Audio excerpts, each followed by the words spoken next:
Hello friends, ভিল voice টিভির পক্ষ থেকে আপনাদের স্বাগতম। আজকে আমরা আলোচনা করব বিশ্বের সবচেয়ে বৃহত্তম প্রাণী তিমির সম্পর্কে বিস্তারিত। তিমির প্রকারভেদ, তিমির আচরণ, তিমির খাদ্য এবং অন্যান্য আরও কিছু। চলুন শুরু করা যাক। তিমি সিটাসিয়া বর্গভুক্ত জলজ স্তন্যপায়ী প্রাণী। যদিও তিমিকে প্রায় সময় মাছ বলা হয়, কিন্তু এরা মোটেও মাছ নয়, বরং মানুষের মতোই তিমিরাও স্তন্যপায়ী প্রাণী। তিমিকে আরেকটি কারণেও মাছ বলা যায় না, সেটি হলো মাছেদের শ্বাস নেওয়ার জন্য ফুলকা থাকে, কিন্তু তিমির শ্বাস নেওয়ার জন্য ফুলকা থাকে না, থাকে ফুসফুস। তিমির প্রকারভেদ। তিমির বিভিন্ন প্রজাতির মধ্যে আছে বিশ্বের সবচেয়ে বড় প্রাণী নীল তিমি, খুনে তিমি, বেলুগা তিমি, ধূসর তিমি, ফিন তিমি এবং পাইলট তিমি।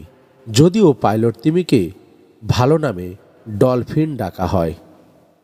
বহু শতাব্দী ধরে মানুষ মাংস, তেল এবং অন্যান্য ঔষধের কাঁচামালের প্রয়োজনে তিমি শিকার করে চলেছে।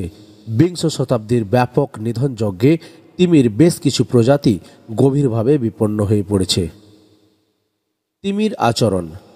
তিমিকে মোটা দাগে শিকারী প্রাণীর কাতারে অন্তর্ভুক্ত করা যায়, তবে এর খাদ্য তালিকায় আণুবীক্ষণিক প্লাঙ্কটন থেকে শুরু করে বড়সড় মাছ পর্যন্ত সবই আছে।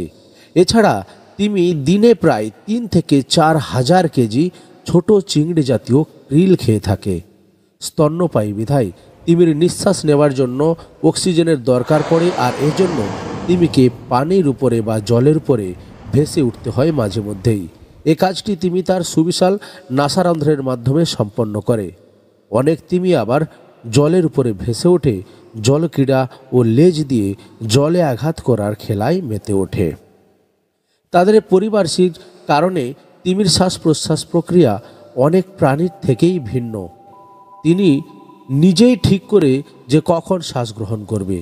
আবার সব স্তন্যপায়ের মতো তিমিকেও ঘুমাতে হয়, তবে তারা খুব বেশি সময় নিদ্রাসুখ উপভোগ করতে পারে না, কারণ তাদের শ্বাস নেবার জন্য কিছু সময় পর পর জলের উপরে উঠে ভাসতে হয়। ধারণা করা হয় তিমির মস্তিষ্কের অংশ দুটি পালাক্রমে ঘুমায়, তাই তিমিরা কখনোই পুরোপুরি ঘুমন্ত থাকে না। তিমিরা পরস্পরের সঙ্গে এক ধরনের সুরেলা শব্দ করে যোগাযোগ করে, যা তিমির গান নামে পরিচিত। তিমির বিশালতা ও শক্তিমত্ততার মতোই এদের গানও অনেক জোরালো হয়। স্পার্ম তিমির গান মৃদু গুঞ্জনের মতো শোনায়। আবার সব শিকারী দাঁতযুক্ত তিমি শব্দ যোগাযোগ ব্যবহার করে, যা বহু মাইল দূর থেকেও শুনতে পাওয়া যায়। জানা গেছে তিমি 163 ডেসিবেল শব্দ তীব্রতায় 20,000 অ্যাকুস্টিক ওয়াটে শব্দ তৈরি করে। স্ত্রী তিমি একটি করে বাচ্চার জন্ম দেয়। এর লালন পালন করার সময়টি বেশ দীর্ঘ। এ সময়ে মা ও শিশু তিমি মধ্যে ঘনিষ্ঠ বন্ধন গড়ে ওঠে। বেশিরভাগ তিমির প্রজনন উপযোগী হবার বয়স মোটামুটি দীর্ঘ, সাধারণত 7 থেকে 10 বছর। এমন প্রজনন ধারায় খুব অল্প সংখ্যক বংশধরই তৈরি হয়, তবে তাদের টিকে থাকার সম্ভাবনাও বেশি হয়।